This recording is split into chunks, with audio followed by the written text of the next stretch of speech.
नमस्कार मित्रांनो, स्वागत आहे तुमचं आजच्या या अत्यंत खास आणि मनमोकळ्या संवादात. कधी असा अनुभव आलाय का तुम्हाला की तुम्ही संपूर्ण गर्दीत उभे आहात, तुमच्या भोवती शेकडो माणसं आहेत, पण तरीही आतून एक प्रचंड एकटेपणा जाणवतो. किंवा तुम्ही जीवापाड मेहनत करताय, पण यशाचं फळ मिळायच्या अगदी शेवटच्या क्षणी काम बिघडतंय. मनात विचारांचं एक असं चक्र सुरू असतं जे थांबायचं नावच घेत नाही. जर तुमच्यासोबत असं घडत असेल आणि तुम्ही एखाद्या ज्योतिषाकडे गेलात, तर बहुधा त्यांनी तुमची पत्रिका पाहून एक शब्द उच्चारला असेल, विषयोग. हा शब्द ऐकला ना की छातीत धडधड वाढते. विष म्हणजे तर झेर. मग माझ्या आयुष्यात हे विष कुणी कालवलं? माझी काय चूक होती? मी आयुष्यभर असाच त्रास सहन करणार का? असे हजारो प्रश्न तुमच्या मनात फेर धरू लागतात, बरोबर ना? पण मित्रांनो, आजचा हा पॉडकास्ट एपिसोड मी तुमच्यासाठीच घेऊन आलोय. आज आपण या विष शब्दाच्या मागचं ते सत्य उलगडणार आहोत, जे तुम्हाला आजवर कोणीच स्पष्टपणे सांगितलं नसेल. आज आपण भीतीची साखळी तोडून या योगामध्ये लपलेल्या अमृत आणि महाशक्तीचा शोध घेणार आहोत. ज्योतिषशास्त्राच्या भाषेत सांगायचं तर, जेव्हा तुमच्या कुंडलीत चंद्र आणि शनी हे दोन ग्रह एकत्र येतात किंवा एकामेकासमोर येतात, तेव्हा विषयोग बनतो. आता सोप्या भाषेत समजून घेऊया. चंद्र म्हणजे काय? चंद्र म्हणजे तुमचं मन, तुमच्या भावना, तुमची कल्पनाशक्ती आणि आईचे प्रेम. चंद्र अत्यंत हळवा, चंचल आणि वाहत्या पाण्यासारखा असतो. आणि शनी म्हणजे काय? शनी म्हणजे वास्तव्य, कडक शिस्त, विलंब, खडतर मेहनत आणि आयुष्याचे कटू नियम. शनी म्हणजे पर्वत जो अचल आहे. आता जरा विचार करा, वाहत्या निर्मळ पाण्यावर जर अचानक बर्फाचा प्रचंड थर साचला तर काय होईल? पाण्याचा प्रवाह थांबेल. अगदी तसंच घडतं. जेव्हा हळव्या चंद्रावर शनीचा प्रचंड आणि कठोर हात पडतो, तेव्हा माणसाचं मन विचारांच्या बर्फाखाली गोठून जातं.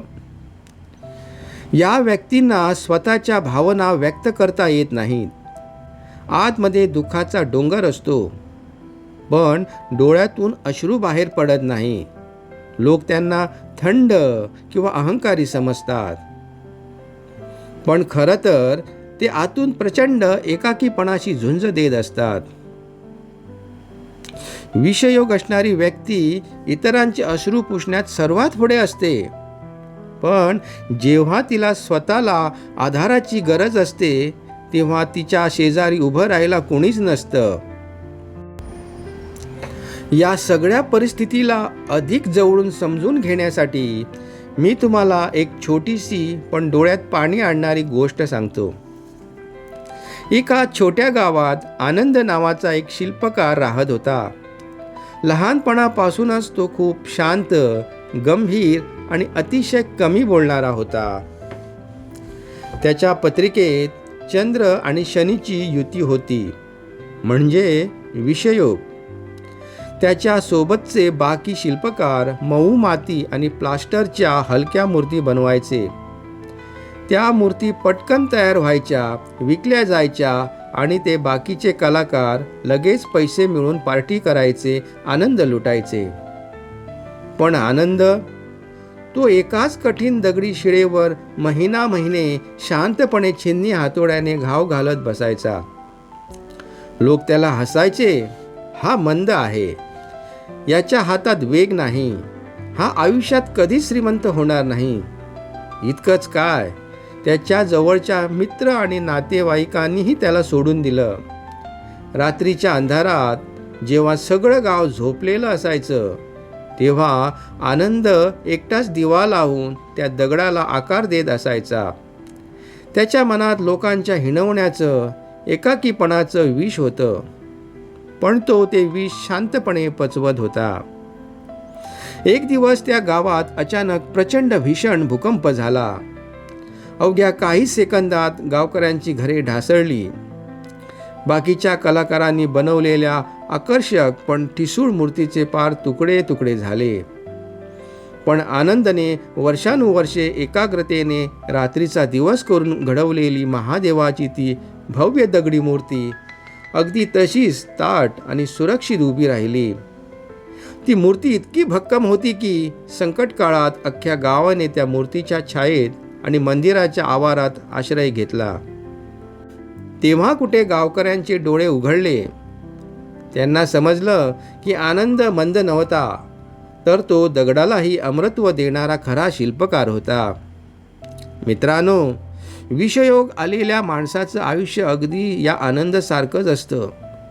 देव तुम्हाला झटपट या क्षणाचा आव आणणारा यश देत नाही, कारण देवाला तुमच्याकडून ठिसूळ काहीच घडवायचं नसतं. देव तुम्हाला अशा कठीण प्रसंगातून तावून सुलाखून निघणारा असा हिरा बनवतो, जो आयुष्यात येणाऱ्या कोणत्याही संकटाच्या भूकंपात कधीच ढासळत नाही. म्हणूनच मित्रांनो, नाण्याला जशी दुसरी बाजू असते, तसाच या विषयोगाचा एक अत्यंत दैवी आणि शक्तिशाली पैलू आहे. तुम्हाला माहिती आहे का, जगात जे मोठे संशोधक, वैज्ञानिक, तत्त्वज्ञ, न्यायाधीश आणि आध्यात्मिक संत झाले आहेत, त्यांच्या कुंडलीत शनिचंद्राचा हाच योग पाहायला मिळतो. समुद्र मंथनाची कथा आपल्याला आठवते ना. अमृताच्या आधी विष बाहेर आलं होतं आणि ते विष पचवण्याची ताकद फक्त आणि फक्त देवतांचे देव महादेवामध्ये होती. विष योगाची व्यक्तीसुद्धा आयुष्याच्या सुरुवातीला दुःखाचे, अपमानाचे आणि संघर्षाचे घोट पिते. पण जेव्हा ती हे विष पचवते, तेव्हा ती सामान्य माणूस राहत नाही, ती महादेव बनते. ही माणसं लहान वयात खूप समजूतदार बनतात. लहान सहान संकटात ही माणसं घाबरत नाहीत, तर अतिशय शांतपणे मार्ग काढतात.